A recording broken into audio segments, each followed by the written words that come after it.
Actu Debout, prenez votre temps et abonnez-vous à la chaîne, cela nous aide beaucoup et nous encourage à continuer à faire du bon contenu. Si vous aimez la vidéo, DONNEZNOUS un pouce en l'aimant, merci et profitez du reste de la vidéo.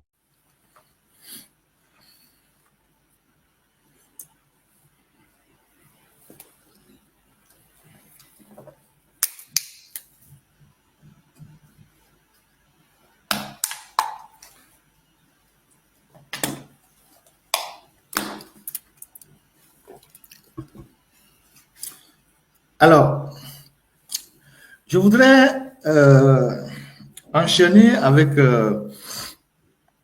la nouvelle de la libération de Madame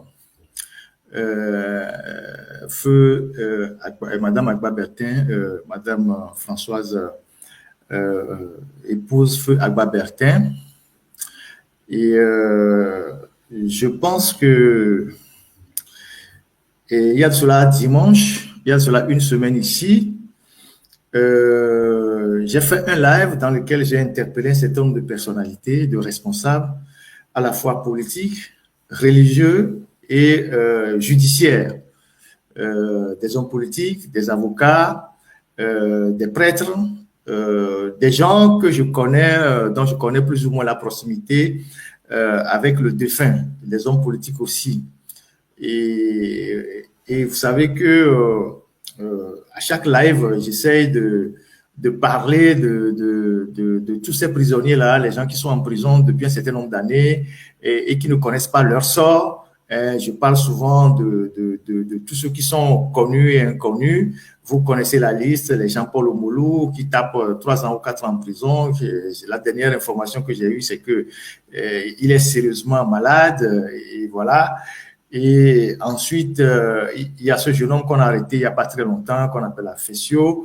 Il y a les jeunes de Tigre Révolution qui sont en prison depuis bientôt 6 ans ou 5 ans.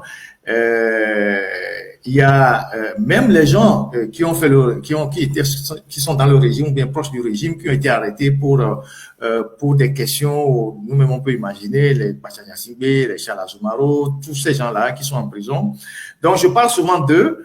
Et la dernière fois, j'avais mis un point d'orgue sur Madame Agba, dont tout le monde connaît l'état de santé, et j'invitais ceux qui ont encore une conscience dans ce pays-là à pouvoir agir pour que cette dame puisse retrouver la liberté. Bon, je ne dirais pas que c'est mon live qui a fait, qui a provoqué le déclic, mais toujours est-il que la semaine qui a suivi, et donc ce vendredi, Madame Agba a recouvré la liberté.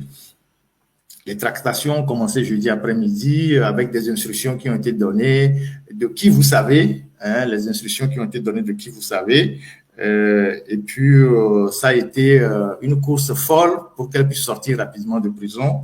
Et donc, le jeudi, jusqu'à tard dans la nuit, elle n'a pas pu sortir parce que le procureur n'était pas dispo et tout. Et donc, finalement, c'est vendredi, dans la matinée, que les formalités ont été faites et elle a pu retrouver la liberté. En tout cas, une liberté sous contrôle judiciaire. Comme ils ont l'habitude de le faire à Lomé là-bas pour lier les gens.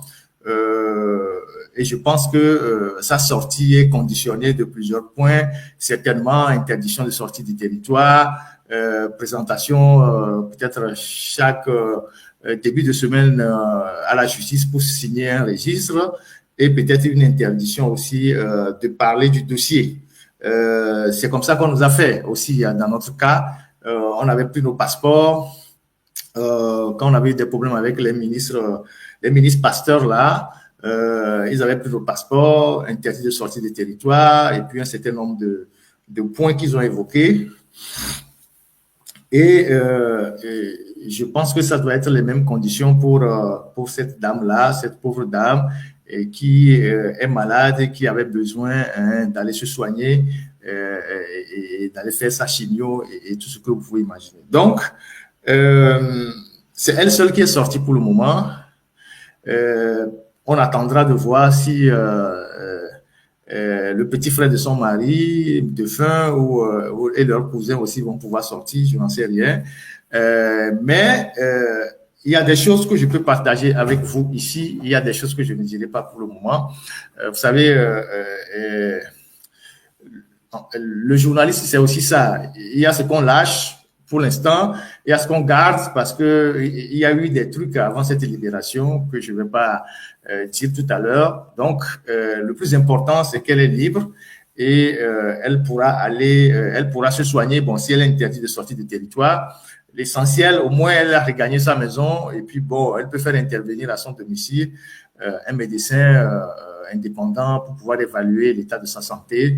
Et si le médecin juge que les infrastructures au Togo ne permettent pas de la soigner sur place, le médecin peut demander son évacuation pour être soigné à l'extérieur. Donc, moi, je voudrais juste saluer tous ceux qui se sont mobilisés sur cette question-là.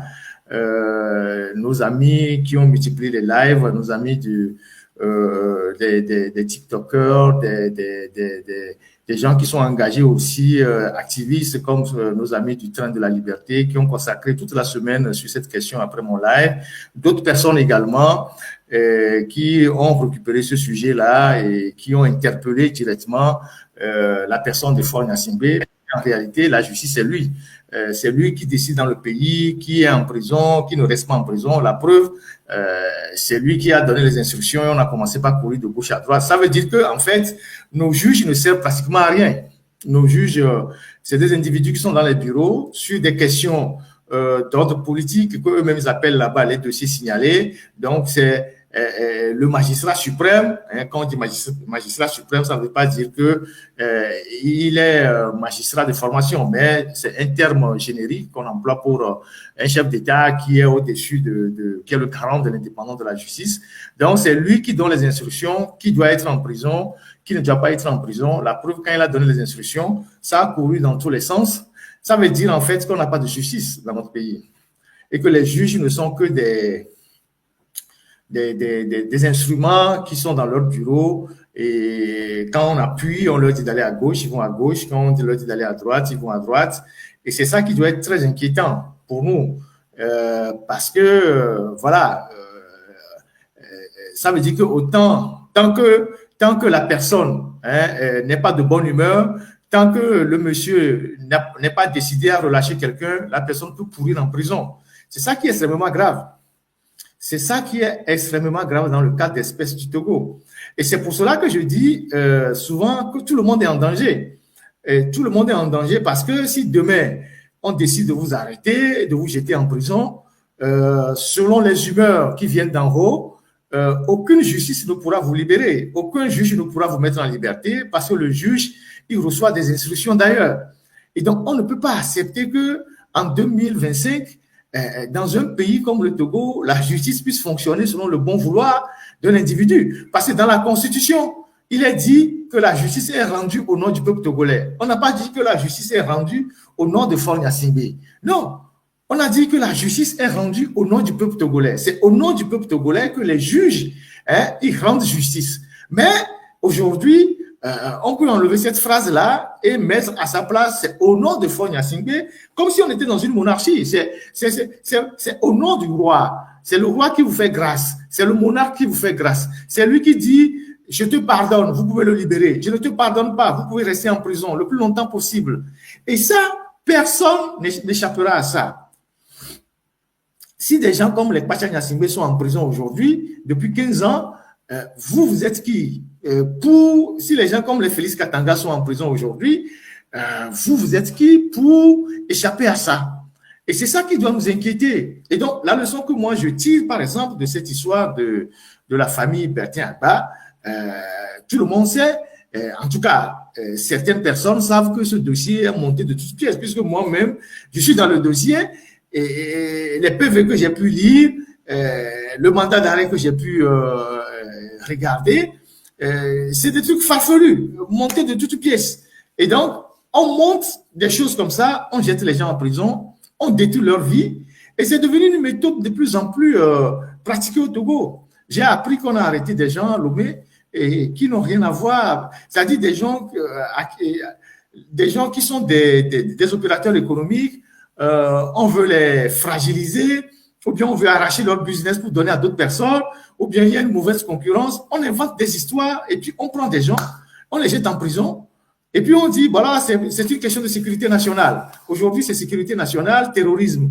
Et puis les gens se retrouvent en prison, on récupère leur business, on donne à d'autres personnes et la vie continue. Et c'est comme ça que quand un pays devient le repère des gangs, hein, une mafia métastasée, c'est comme ça que les gens se comportent. C'est-à-dire, à tous les niveaux, il y a des pôles de décision où quand vous êtes dans un couloir, vous menacez les intérêts de quelqu'un qui est dans un autre couloir, on vient, on vous abat, ou on vous dépossède de votre bien, on vous jette en prison. Les arguments pour vous jeter en prison, il y en a toujours. Il n'en manquera jamais. Il y en aura toujours. On vous jette en prison, on reprend vos affaires et puis la vie continue. Donc, voilà ce que je voulais dire sur le cas de Madame Françoise, épouse Feu Agba Bertin, et remercier ceux qui se mobilisent, ceux qui se sont mobilisés, tous ces gens-là qui ont multiplié des lives pour le cas de cette pauvre dame-là, parce que nous voyons l'injustice qu'elle subit comme nous-mêmes, notre propre injustice. Quand vous voyez comment sont traités vos semblables, vous pouvez comprendre que demain, si vous êtes dans leur situation, c'est pareil, c'est ce qu'ils vous feront. Et donc, voilà ce que j'ai voulu partager avec vous par rapport à cette situation-là. Et nous allons continuer par prier pour que Madame Agba Bertin puisse retrouver, comme je le disais tantôt, la liberté totale. Voilà la photo que la régie est en train de mettre. Et voilà, donc voilà la photo que la régie est en train de mettre. Voilà la photo de la dame. Et j'espère que, bon, elle va pouvoir aller se soigner tranquillement. Et merci à vous tous. Et nous continuons par insister pour que les autres prisonniers d'opinion